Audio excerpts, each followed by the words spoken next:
Hi, my name is Jenny, and this is the New Life Daily Devotional. Welcome. If you have a Bible, why don't you pull it out right now and go to Isaiah chapter 40. In a second, we're going to get to that. But first, I want to talk for a minute about dreams. Dreams, like a vision for a better future. Do you have any of those? Do you have like a picture of, you're like, man, I know it should be this way, maybe for your family, for our world? I do. I look at things that are broken and I'm like, I know that could be better. I have a dream, a vision of a better future. And if you're anything like me, over time, the longer I think about that dream, the heavier it starts to feel, the more weight I feel on my shoulders. And maybe, like me, you get weary and tired, maybe easily frustrated. In my life, those are warning signs. They're warning signs that I am carrying weight that wasn't meant for me. In 2 Corinthians 4:17, the scriptures talk about the weight of glory. Now, glory is a word in scripture that's most often connected to worship of God. My question is this, and I'm asking this about myself. When my dream or my vision for a better future starts to become heavy, and so heavy that I feel worn out, tired, burnt out, frustrated, have I made the dream about me?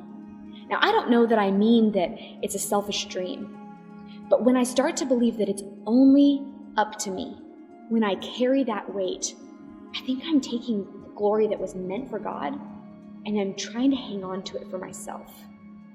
Now, if you have a Bible and you pull out Isaiah chapter 40, we're going to take a second and I want to read what I mean by that. So in a second, I'm going to have you pause this video, read through Isaiah 40. One of the things that I like to do when I'm doing Bible study is I'll open up a passage and I'll get a pen and I'll have my Bible and I will just actually underline any of the things that stand out to me.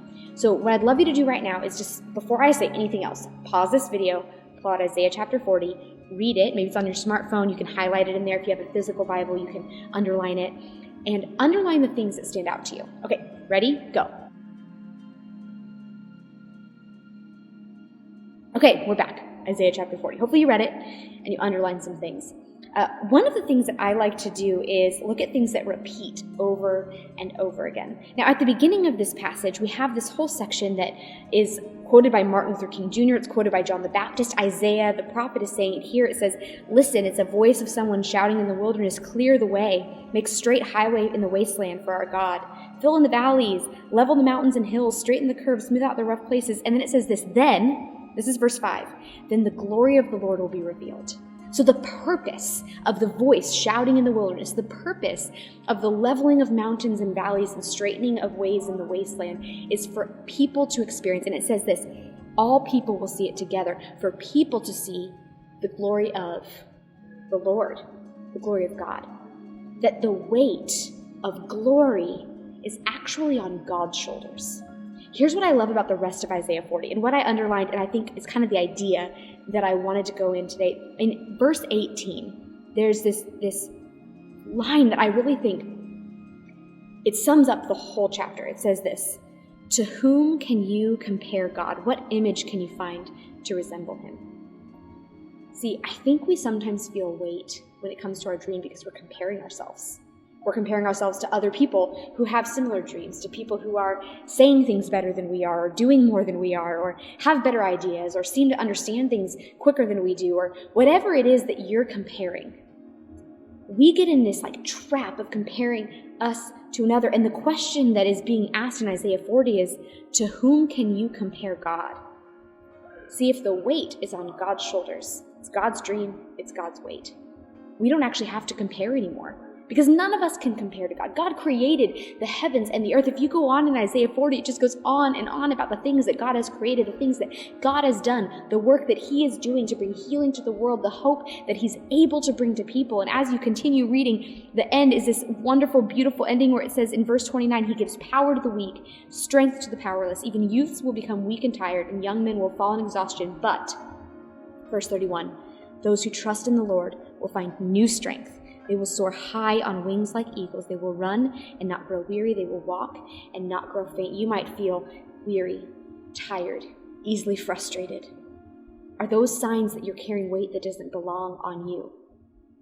Let the glory go to God. Put the weight of glory where it belongs, on the one to whom no one can compare. You can lay that down today. You don't have to compare yourself to anyone. The God who created the universe is fighting for his dream. So we align ourselves with him that we want to be people who bring good news. And we know that our best dreams, our biggest imagination, the most creative way that we can envision a future is something God's put inside of us. The same Spirit that raised Christ from the dead lives in you. So trust the voice of Jesus. Let him be your source of strength as you ask and pray and work to see the dreams that God's placed inside of you come true, but don't carry weight that doesn't belong to you.